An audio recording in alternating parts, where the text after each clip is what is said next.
I don't know if it's the autism diagnosis or just the fact that I'm coming to a point in my life where everything is more exhausting. I feel like my whole existence is still being defined by how productive I can be in a day, and self-care and quality of life always comes second. And it shouldn't. I know it shouldn't. I've always known it shouldn't.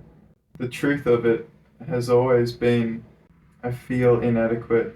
I mean, that's just it. I feel inadequate. No matter what I'm doing, no matter how well something goes, it's a fleeting high, and then a reminder of the inevitable that failure is always just around the corner. I know this is a little bit doom and gloom because I'm just sitting here in my bed right now in the middle of the day, but you guys don't see this part. I know that you feel it. I know that you experience it. You never see me like this. And I want to show you. I'm exhausted most of the time. I feel very sparingly. And when I do, it's intense, but most of the time it's flat. And I'm just trying to do the most basic things like take medication, eat food, shower, brush my teeth. Those are the things that take up the most energy. When I'm flowing and doing something amazing, it's no energy at all, or at least it feels that way. Wish I had an answer to this cycle, to break out of it somehow and to wake up most mornings with energy, but I don't. And it's frustrating not to be able to tell the people that I love that I'm figuring this out, because I'm not. I'm just stumbling through each day, hoping that it's going to be better, not ever having enough of a baseline energy level to care about myself. Caring about myself has never been a priority. It's never been something that has been beneficial. Self-protection, sure, in the form of masking, in the form of hiding from the people who are going to make my life worse, hiding myself from those people. But self-care, proactive self-care, has never been something that has really made any logical sense. And that's so sad. The lack of self-care has had a damaging effect. You know, here I am, burnt out on a Tuesday again, like clockwork. The more that I think about it, the more I come to the conclusion that I was not meant to be a full-time human being.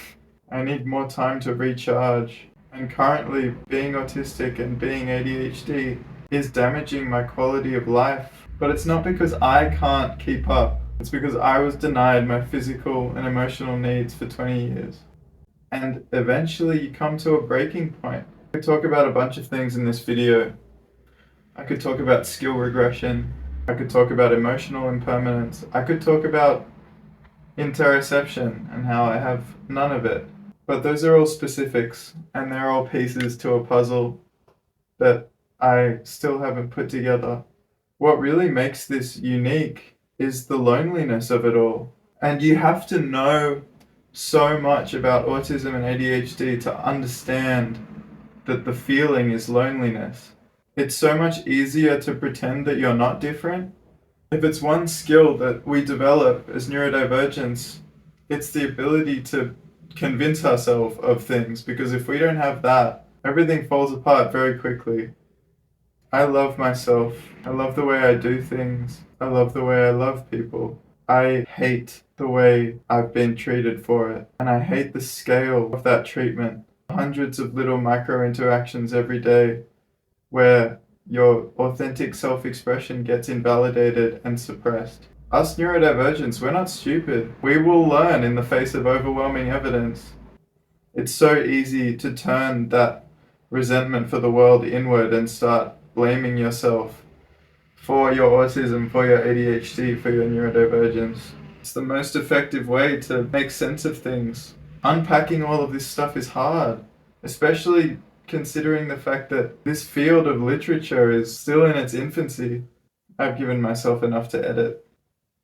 I love you guys. I love you all so much. You all have so much worth. It's okay to have the bad days.